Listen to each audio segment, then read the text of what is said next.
Okay, I'm gonna call this meeting to order.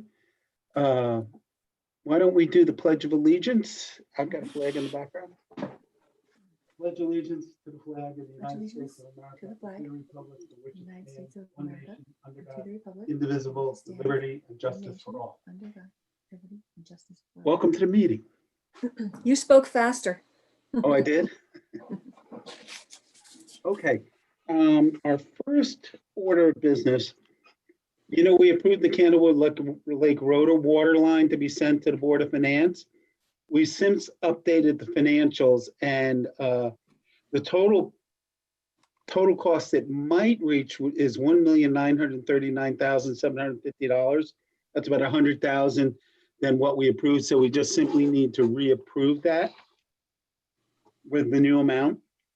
So I would make a motion that the selectmen approve the water line up the Candlewood Lake Road to Huckleberry Hill Elementary School, an amount not to exceed $1,939,750. And having found that the approval of the project meets the executive order issued by the governor, that the approval of these projects without a town meeting is necessary to permit the orderly operation of the town, and that there is a need to act immediately during the pandemic emergency to avoid significant financial loss, protect the health and safety of residents, and to forward to the Board of Finance to authorize the executive order and appropriation. Do I have a second? I'll second with, Okay. for discussion. Okay. So, discussion. Any discussion? Yeah, we'd like an explanation of why it increased. Oh, okay. So, and Harry, can you mute yourself, please? Thank you. Thank you, Harry. Yeah, so after reviewing this and we looked at and talking to the EEP, the water line we had originally anticipated would have each of the individual houses paying for their own hookup. It seems a better way to go, because we want to get these houses water, to include those hookups in the overall water line. So running from the street to the houses, it include the line, the meter box, into the house, a booster pump if needed, and connection to the house. The extra 100 covers all that?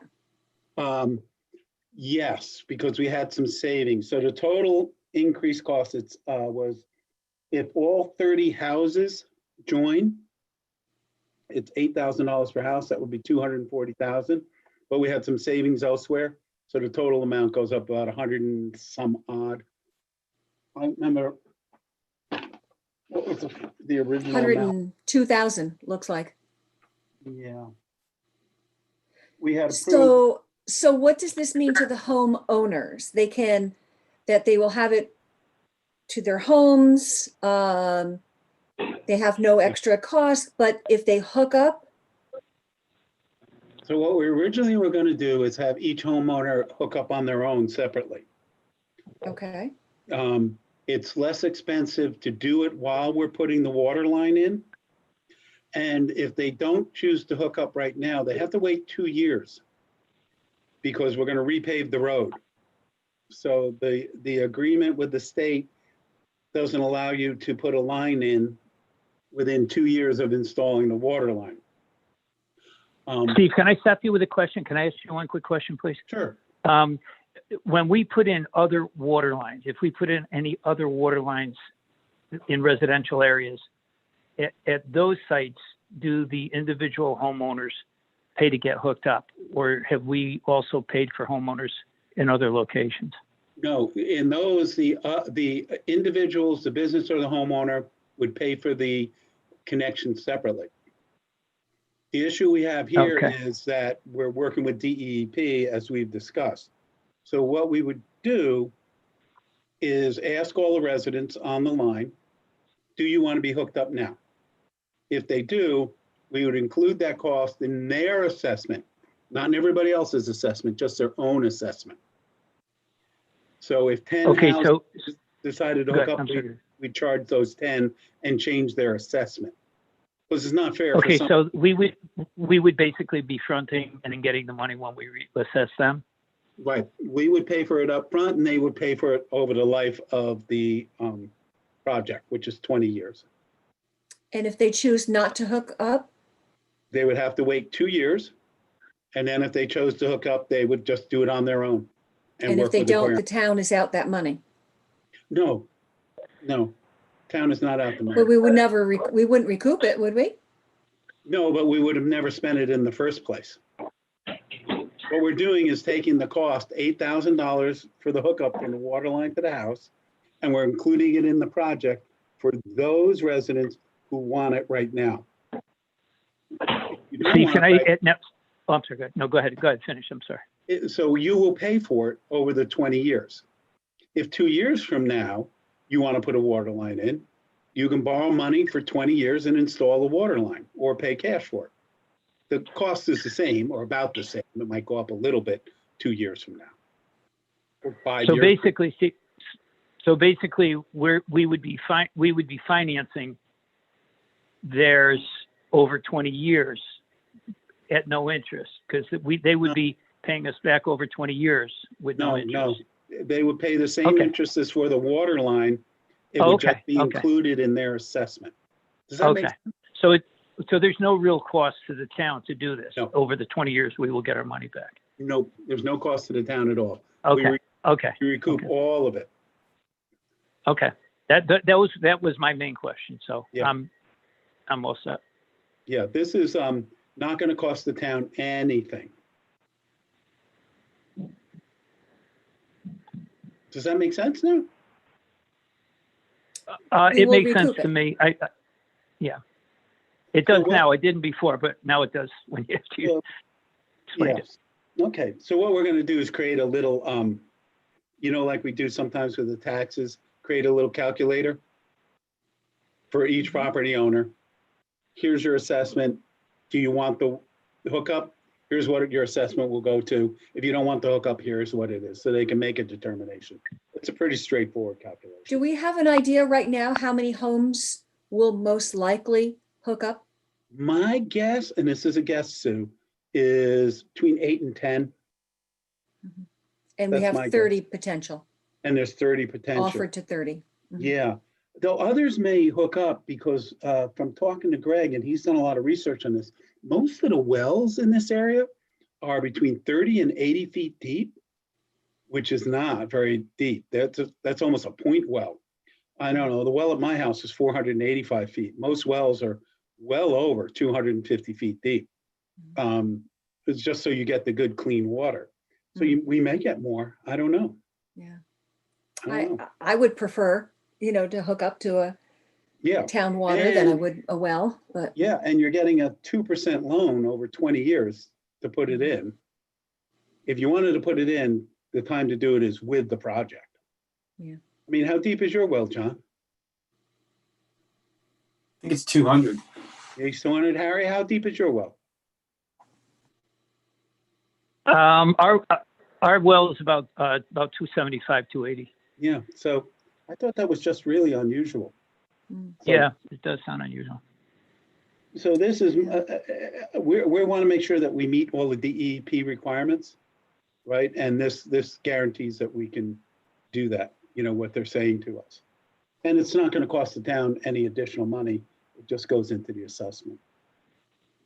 And I think it's a smart. I'm fine with it. See, We wanted to give people an option so they didn't have to come up with $8,000 right on immediately, right? Or within the next year. And I think this is a good way to do it. And I don't think anyone can borrow money at lower than, and also it goes for the 25% forgiveness of the loan. Mhm. It goes towards that. So if these do cost, and we think this is a high number, $8,000 per house, the actual cost then goes to $6,000 per house.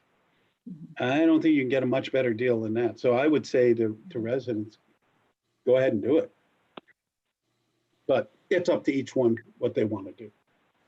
So you're just going to roll the increased cost into the amount of the loan that we're getting from the state, right? Yes, because DWSRF will allow us to include the hookups in the loan. So we get 25% off once it's completed. Is there a plan right now to speak with each of the homeowners to let them know what their options are? Yes, there are two things we're going to do. One, the Board of Finance is holding a public hearing on the 28th, right? It's an informal public hearing. They just want to hear from residents and homeowners on the line, how they feel about it. And then the Board of Selectmen is required to have a formal public hearing after that. If the Board of Finance approves it, then we have to have a public hearing also. Now, when you say formal public hearing, can this be done virtually or will we need to meet in person? No, we're gonna have to probably, because of the number of people that might show up, we'd have to meet in person. On the 28th, we've gotten the high school auditorium, which we can separate people out. We expect maybe between 40 and 50 people, but we can easily separate them out. Okay, and when you're saying the 28th, you are talking October October, yes. at the high school. Right, so for everyone on the water line, because we want them to know about this, they're getting a personal letter about this meeting. And we're putting it in the paper, we're putting it on the town website. Would like to get it out there. I would imagine that there will be some people who do want aquarium water at the school. So I think and the town is also a participant in this. So I would think we'll get some parents or other interested parties who would prefer to have, a water line versus wells at the school. And as you're saying, I mean, the reason that all of this is happening is because we are bringing water up to the school. Yeah, we want to bring water up to the school. So in effect, we're addressing two birds with one stone. It sounds trite, but it just so happens that we're putting a school in that we want to bring water to, and we want to get water to these residents also that have contaminated wells. Okay, I'm good. You good? Harry, you good? I'm all set. Okay. So having made the motion and having had a second, all those in favor of changing the amount, say aye. Aye. Hi. Okay, carries 3-0. So now it's coffee with the community. Is there anybody on that wants to talk to us? This is Jean Hartnett. Can I ask a quick question? Sure, Jean. People, for some reason, keep asking me if there's going to be a trunk or treat. I told them it was not my bailiwick, but is there any plans? I don't believe, I've not heard from any of the groups, the PTOs or the fire departments, that they're going to have that. And I think it's because of COVID-19. Many towns in the area,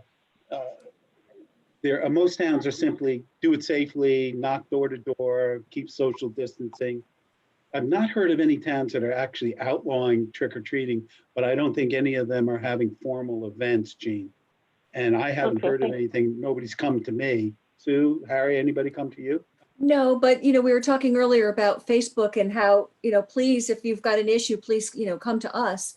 But I have seen on there that they're questioning whether there had been any town decree as to what we were doing.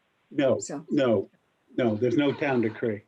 Do Okay. you agree? So it's trick or treat is going on, but be safe, be smart, wear a mask, social distance, wash your hands. Yeah. Okay. Right. That's has been my position. Do you and Harry agree? That I we agree. just be safe. Yes. We don't need more rules and regulations for people for a holiday.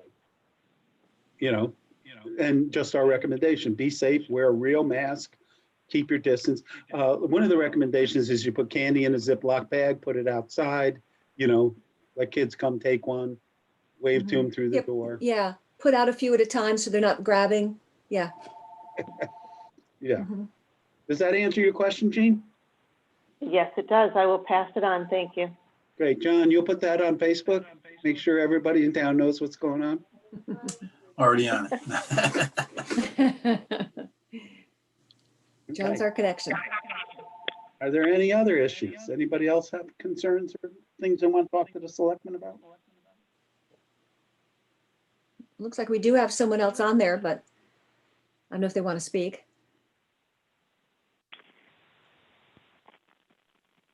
No, No? Okay.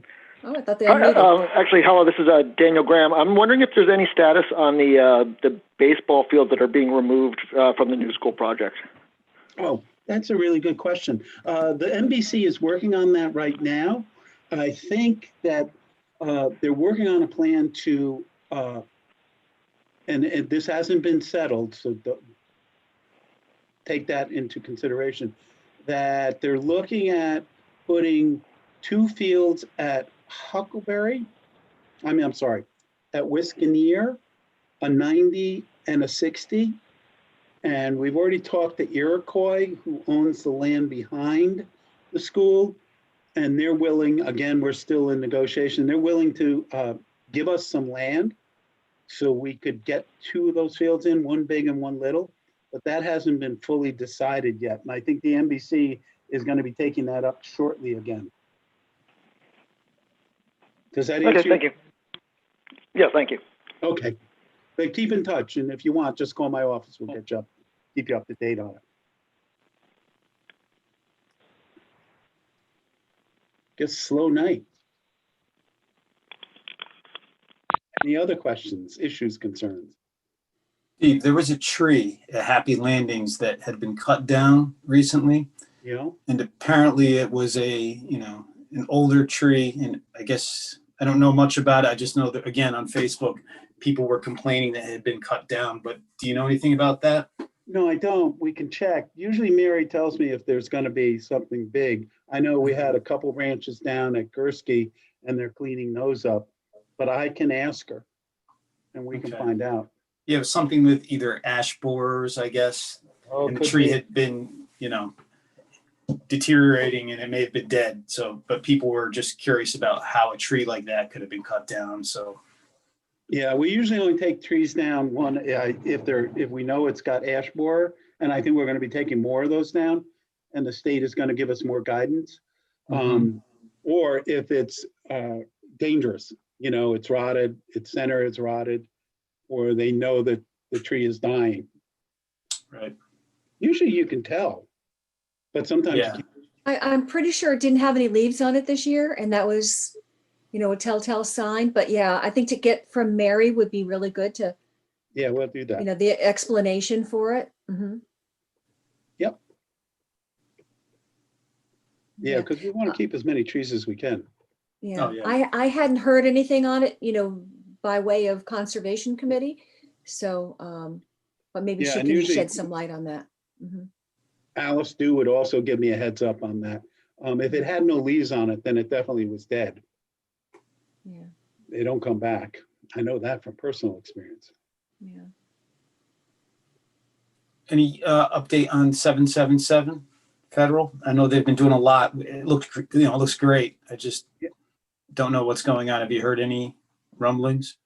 No, I haven't, but I know, we put them before the Blight Committee because it was, in our opinion, it was blighted. It was run down. There was a dumpster there for months, and we started putting them, fining them $100 per day. And I think that incented them to at least get the building looking nice from the outside. And I think they're doing a pretty good job on that. Yeah, It looks a lot nicer, at definitely. least from the outside. Steve, if I can bring up something else, the Sure. sculpture for the park that we're speaking of, in front of the old Hearth building there, Yeah. Arts Commission had proposed a sculpture. Have you heard from many more residents, or do you want to hear from more residents? Yeah, we would still like to hear from more residents. Thanks to John Lucas's posts on Facebook, where most people heard it, we've gotten about 15 to 20 responses. Okay. And I think it's running about 60-40 in favor, Okay. right? So that's not a heck of a lot of responses, but I'd like to get more. And I'd like to get feedback from everybody in town to look at it. So John, keep posting it. I'll do what I can. I also got yelled at for calling the town center the town center. No, And Four people- Corners. It's always Steve? going to be Four Corners to me. So Always Four Corners. It's always going to be Four Corners to Yeah. anyone who's lived here for more than a couple of years.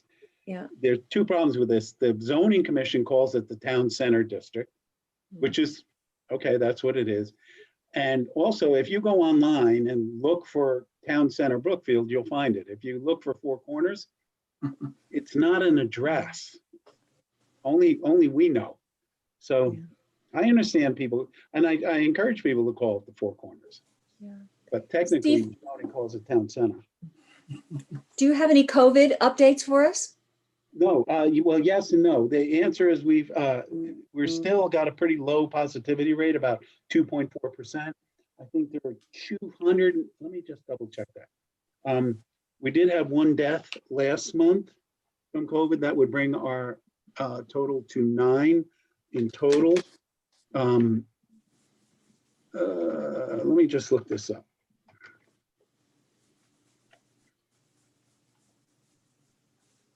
Our director of public health sends me updates. I got one. Oh no, yeah, we have one new case as of Friday. We have a total of 238 cases since the start, and they started counting, with 9 deaths in Brookfield. They're changing the way that they report this.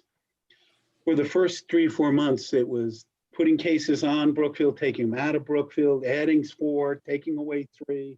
So the daily numbers were popping all over the place. You know, the state would report to us 10, and then you'd go look at them, and 2 of them were from 2 months ago, and 2 of them were from 6 weeks ago. So the state is going to a rolling 14-day reporting, which is probably much more accurate as to direction. Cases are going up in Brookfield and the state, but we're still well below the orange category, which is 10, or yellow, I think they call it, from 10 to 25% positivity rate, which means that a positivity rate is out of 10 cases, how many positives did you have, or out of 100? So a 25 positivity rate would be 25% of your tests are coming back positive, like Wisconsin has right now. We're at 2.4% positivity rate for tests done in Brookfield. So that's pretty good. Do you see a population that's being affected more than others? It's younger people. According to our director of public health, in the last 2 months, it's primarily been intra-family, within families, where someone has brought it into the house. Doc says most of the cases they're seeing and most of the events where we're doing contact tracing and stuff are coming from younger people gathering in groups. Younger as in young adults or school aged? Oh, young adults, I would say 18 to 30. I mean, they don't have any specific, but that seems to be it. People getting together and having a party at someone's house. We haven't had a lot of, bar mitzvahs or weddings or birthday parties for adults. People in Brookfield have been pretty good about it. And we hope they stay that way, because the rates across the nation are going the wrong way. In 40 states they're going up?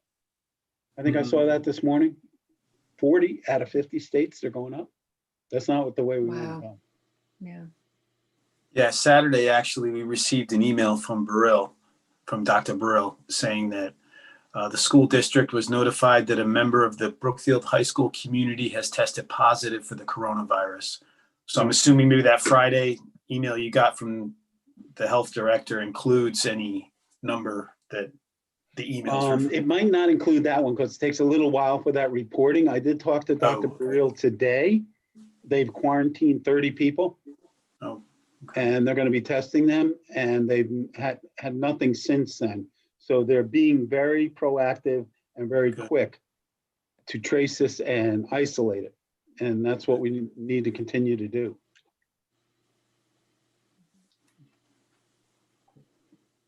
What else do we want to talk about? I haven't got anything. There's an election in 2 weeks. There is. But we hope everybody gets out and votes. We just would remind people that if you have a question about voting, the best thing to do is to call the town clerk. It's fine to try to get an answer off of Facebook, but the rules have changed slightly. Now you can vote because of COVID via absentee. Call the town clerk. We have extra staff on duty there. They're doing a great job. They're there to answer the phone and they will help you. We are getting a huge amount of absentee ballots. We're not getting the rate that we got for the presidential primaries, but we still think that we'll probably get 2 to 3 times the amount we got in the last presidential election. So it's going to be a lot of work on election day for us. The state has passed a rule that says we can start opening envelopes early because it's not just ripping an envelope open. You have to take it in, you have to check the number, you have to record the number, you have to put it in the system. Then you open the ballot, you confirm that the inside ballot has an envelope in it, that it's sealed. So there's a process you have to go through. So if we can do all of that, then the last check the step is signature. actually, last step is just opening that inside envelope and putting it through the machine. And if we can do that, we're hoping, and the registrars tell us that we'll probably have results Tuesday night, maybe late, but we'll have them Tuesday night. Wow. And obviously polls are still open as well for anyone who wants to vote in person. Right. And it's going to be safe. You know, we have a lot of people. We had quite a few younger people who said they want to work the polls, which is great. Oh, good. And we've arranged for, this may be an extended count. So the firehouse has agreed to give us their big meeting room. And that's about 30 by 60. I don't know if you've been in it. Sue, you've been in it. Harry, you've been in it. Which would allow us to bring all these ballots in, keep them in one place, keep them secure, and still safely distance the counters. So that was really nice of the fire department to do that for us, because we just don't have a big enough space here at Town Hall to do it safely. Oh, and one thing I did want to talk to you guys about, I know we've talked about it, is having board meetings in person. And our thinking now, because we don't have the space that we really want for full open public meetings, that we will allow boards, and obviously Sue and Harry, we have to agree on this. We allow boards to meet in person, but the public would be via YouTube. And then have a call-in number for the public to make comments or ask questions. I think that's a kind of a hybrid, but it's a very, I think, workable way to do it. You can't have some people on Zoom and some people not on Zoom. We tried that. I tried that with Mark Mulvaney at a Board of Finance meeting. He and I were in the conference room upstairs here. His microphone is picking up me speaking, and mine is picking up his speaking. The Board of Ed has done this twice, and it was a mess because you get all this feedback back and forth. If everybody's on Zoom, it works. If everybody's in person, it works. But Zoom doesn't work well with a mixed audience, or some people in the room and some not. So we still have to try to figure out, what if we have board members who do not want to meet in person? I think we'd have to have them just call in and be on a conference call. And that'll work. We've done that before with Right. Yeah. Right. As if one of us can't make it to a meeting in person in the past. Yeah. I am involved with several boards and go to their meetings and have been Zooming with them. And a few of them are talking about that they do want to do it in person.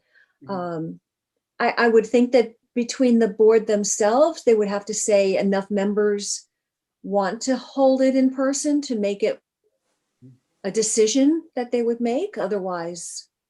Yeah, I think we as a Board of Selectmen should say exactly that. If you want to meet in person and you as a board have majority want to meet in person, then we'll start allowing people to come in and use Town Hall to have meetings. But we can't do it with the public. Because if you don't have enough room for the public, you got to stop having the meeting. So I think that's a good compromise, and I think we could start that the first week in November. Okay. What do you guys think? For November meetings. Good. Okay. Yeah. You think? Yeah. And now if they do want to do it, should they reach out to your office to say, yes, they will be in the building and, Yes, they would hold the space for them? Yeah, they should probably reach out to Lisa Delp because she organizes all the rooms and, you know, gives reservations for that. And also notify my office so that we're aware of it. Mhm. And obviously do your normal notifications via the town website, where your meeting is and things like that. And then we'll work with them to set up a telephone conference call line. So people can call in, and then we'll Okay. do what we normally do. Dan would set up the YouTube chain like we're doing tonight. Mhm. And go from there. So we know what to do at this point. They can plan Right. on making their meeting in November if they want to. Okay, I'll let my groups know anyway. Thank you. And I'll send a note out to all the chairs.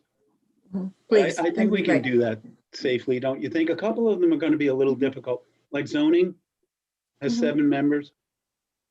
It's going to be tough to get them all in, like room 133, that's our biggest room, and socially separated. Some will have to sit like in the first row, Mhm. but I think they could work it out. And then if you have a presenter, you're going to have to work that out too. But I think it'll work out very well for most boards. Mhm. I agree. So we'll send a notice out this week to all the board chairs And and if, take a vote. and if anything, any numbers change, then we've got the ability to just pull it back and say, okay, we'll go back to virtual. Right. Right. Let's hope we don't have to do that, but yeah. Yeah, we can always pull back and just go to Zoom again. Okay. We And all know how to town do hall- it now. Yeah, and town hall has been open to walk-ins and it's working pretty well. We have not gotten overwhelmed. Most people are trying to do online or by phone. All our offices are open, except I remind people, except for the town clerk's office. With the upcoming election, we are just inundated. So if you need something, you can make an appointment with the town clerk, but you just can't walk in. And that's the only office we're asking for you to call in or do it online. Mhm. And then we'll open that after the election. Anything else? Terrific. Okay.